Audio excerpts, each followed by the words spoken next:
ESPN 9 news में आपका स्वागत है और मैं हूं आपके साथ नेहा। देखिए, कांग्रेस से गुलाम नबी आज़ाद का इस्तीफा तो हो चुका है, लेकिन इस्तीफा देने के बाद यहां कांग्रेस के लिए और ज़्यादा मुश्किलें खड़ी हो गई हैं।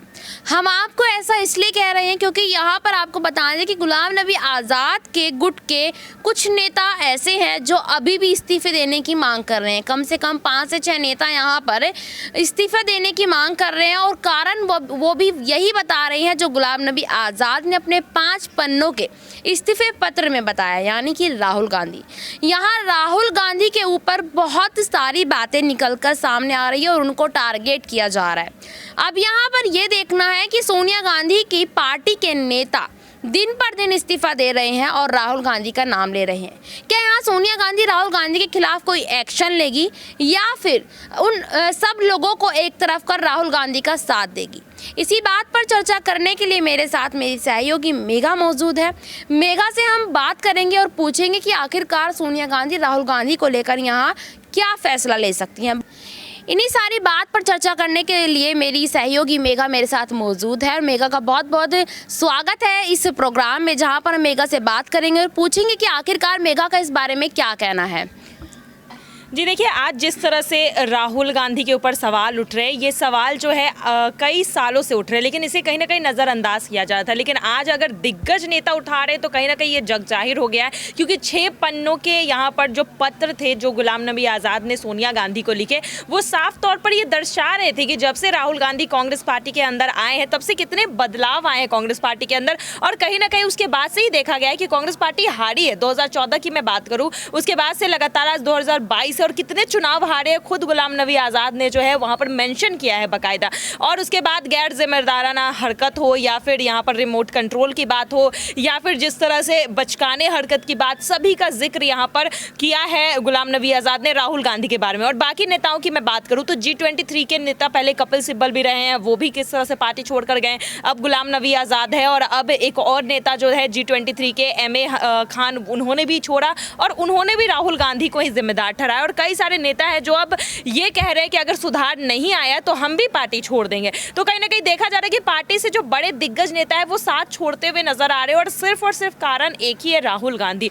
तो वही आप जैसे बोल रहे हैं कि सोनिया गांधी एक्शन लेंगी कि नहीं, देखिए अगर राजनीतिक तौर पर एक पार्टी के तौर पर देखा जाए तो सोनिया गांधी को एक्शन लेना चाहिए, क्योंकि अब अगर एक्शन नहीं लेंगी तो बहुत देरी हो जाएगी। लेकिन अगर आप परिवार के तौर पर देखें, अगर आप गांधी परिवार के तौर पर देखें तो कांग्रेस पार्टी से गांधी परिवार का इतना जुड़ाव है कि आप कांग्रेस को अलग और पार्टी को अलग और यहाँ पर परिवार को अलग नहीं रख सकते। तो इस वजह से कहीं ना कहीं सोनिया गांधी ना चाहते हुए राहुल गांधी को जो है इन्वॉल्व कर रही है, क्योंकि वो PM के रूप में राहुल गांधी को देख रही है। और ऐसे में आज देखा जा रहा है कि कांग्रेस पार्टी के अंदर नाराजगी है, लेकिन उसके बावजूद भी अध्यक्ष पद को लेकर सभी जो है एक ही नाम सजेस्ट कर रहे हैं, वो है राहुल गांधी का। जबकि राहुल गांधी ने साफ इनकार किया है कि वो नहीं बनना चाहते, लेकिन फिर भी जो है उनके नाम पर बार बार चर्चा इसलिए हो रही है क्योंकि वो एक गांधी परिवार का हिस्सा है और एक तरह से कह ले तो वारिस है यहाँ पर जो कांग्रेस की गद्दी को संभालेंगे। तो आज सबसे बड़ी दिक्कत कांग्रेस पार्टी की जो है वो परिवारवाद है। और G20 के 3 के नेता जो है हमेशा परिवारवाद के खिलाफ आवाज उठाते रहे। 5 राज्यों में जब कांग्रेस पार्टी हारी थी उस वक्त भी परिवारवाद के ऊपर जो है उंगली उठाई थी। तो सोनिया गांधी ने मीटिंग किया, चिंतन शिविर किया और ये यहाँ पर जो है दिलासा दिया कि कांग्रेस पार्टी की दिशा और दशा सुधरेगी। लेकिन अब उतने महीने बीत गए, लेकिन फिर भी देखा जा रहा है कि पार्टी की परिस्थितियां जो है वैसी की वैसे ही है। तो आज जो है ये जो इस्तीफा आया है एक बहुत बड़ा झटका है कांग्रेस पार्टी के लिए। और अगर अब सोनिया गांधी कोई निर्णय नहीं लेती है, आला कमान कोई निर्णय नहीं लेते हैं, तो इससे भी बुरी स्थिति में कांग्रेस पार्टी आ सकती है। बिल्कुल, यहाँ पर इससे भी बुरी स्थिति में कांग्रेस पार्टी आ सकती है। और जैसे कि मेघा ने बताया कि यहाँ दिशा और दशा बदलने की बात कही गई थी, लेकिन यहाँ तो कुछ और ही नज़ारा देखने को मिल रहा है। यहाँ राहुल गांधी टारगेट हो रहे हैं, फिर भी यहाँ परिवारवाद वाली बात आ रही है, जिसकी वजह से आज तक G23 के जो नेता थे वो कहीं ना कहीं अपनी पार्टी से इस चीज़ के खिलाफ रहते थे कि पार्टी के अंदर परिवारवाद सबसे ज़्यादा होता है।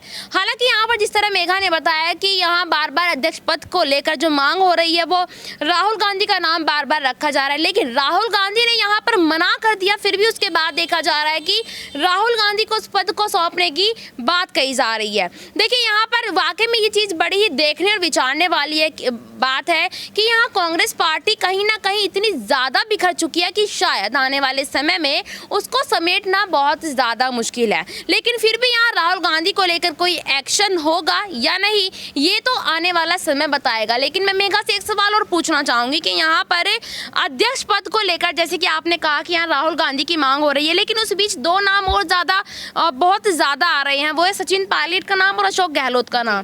तो यहाँ पर इन दो नामों को बार बार इसलिए लिया जा रहा है क्योंकि राजस्थान की जो सत्ता है उसमें भी अशोक गहलोत ने बोला है कि अशोक गहलोत का कहना है कि मैं राजस्थान को भी नहीं छोड़ूंगा और मैं अध्यक्ष पद को भी नहीं छोड़ूंगा। तो इसका मतलब यहाँ सचिन पायलट के लिए कौन सी जिम्मेदारी देने की बात हो सकती है? देखिए, अभी अगर अध्यक्ष पद की बात है तो सोनिया गांधी ने तो सुझाव किया है अशोक गहलोत का नाम, क्योंकि उनके पास एक्सपीरियंस भी है, राजस्थान की कमाल भी उन्होंने जो है बहुत अच्छे से संभाल रखी है, लेकिन और करीबी भी है सोनिया गांधी और राहुल गांधी। तो इस वजह से देखा जा रहा है कि सोनिया गांधी की अगर लिस्ट में कोई नाम है तो सबसे पहले तो अशोक गहलोत का है। सचिन पायलट का नाम बार बार इसलिए आ रहा है क्योंकि एक युवा नेता है और अभी युवाओं की जो भागीदारी है वो कांग्रेस पार्टी बढ़ाने की सोच रही है। लेकिन ऐसे में देखा जा रहा है कि जहां अशोक गहलोत ने साफ किया है कि अध्यक्ष पद को लेकर वो अभी कुछ सोच नहीं रहे हैं, अध्यक्ष पद को वो इंटरेस्टेड नहीं है, और साथ ही ये भी कह दिया है कि कांग्रेस जो है, जो सीएम की कमान जो है वो नहीं छोड़ने वाले राजस्थान में। तो ऐसे में विकल्प पर जरूर विचार विमर्श हो रहा है। पहला विकल्प तो अशोक गहलोत ने भी राहुल गांधी का दे दिया, उन्होंने कहा कि राहुल गांधी को ही संभालनी चाहिए अध्यक्ष की कमान, लेकिन अब देखा जा रहा है कि राहुल गांधी मान नहीं रहे हैं। तो यहाँ पर अशोक गहलोत अगर राजस्थान में ही रहना चाहेंगे तो फिर उन्हें अध्यक्ष पद नहीं दिया जाएगा। और यहाँ पर सचिन पायलट की अगर बात की जाए तो सचिन पायलट भी राजस्थान के सीएम बनकर रहना चाहते हैं। तो फिर से एक बार वही दुविधा जो है सोनिया गांधी के सामने खड़ी हो गई, क्योंकि ये दो बड़े दिग्गज नेता है जिसमें राजस्थान की राजनीति में कांग्रेस को अभी तक जीवित रखा है। तो ऐसे में यहाँ पर अगर कांग्रेस पार्टी के अंतरकलह की वजह से अगर ये दोनों नेता कांग्रेस पार्टी को छोड़ दे या किसी एक ने भी छोड़ दिया तो कांग्रेस पार्टी की जो है डोर है वो फिर टूट जाएगी। तो ऐसे में देखा जा रहा है कि सोनिया गांधी एक विकल्प निकालना चाहती है जहां दोनों को कहीं ना कहीं एक हिस्सेदारी मिल जाए और दोनों ही जो है कांग्रेस पार्टी के साथ काम करें। लेकिन दोनों अभी एक ही, जो होते हैं ना, दो बच्चे एक ही खिलौने के लिए लड़ रहे हैं, वही अब राजस्थान में हो रहा है। दोनों सीएम कुर्सी के लिए लड़ रहे हैं और यहाँ पर अध्यक्ष पद किसी को भी नहीं चाहिए। तो इस वजह से यहाँ देखा जा रहा है कि सोनिया गांधी की मुश्किलें तेज हो रही, क्योंकि राहुल गांधी मान नहीं रहे हैं और यहाँ जिसे ऑफर किया जा रहा है उन्हें सीएम कुर्सी चाहिए। और यहाँ पर देखा जा रहा है कि लिस्ट जो है काफी लंबी नहीं है कांग्रेस पार्टी के पास, और ऐसे में विकल्प की कमी होने के कारण कहीं ना कहीं भी दुविधा में फंसे हुई है आला कमान। और यहाँ पर इस वजह से कहीं ना कहीं देखा जा रहा है कि बार बार अध्यक्ष पद का जो चुनाव होने वाला है उसे टाल दिया जा रहा है। इस बार भी टाल दिया गया है 1 से 1.5 महीने के लिए फिर से एक बार।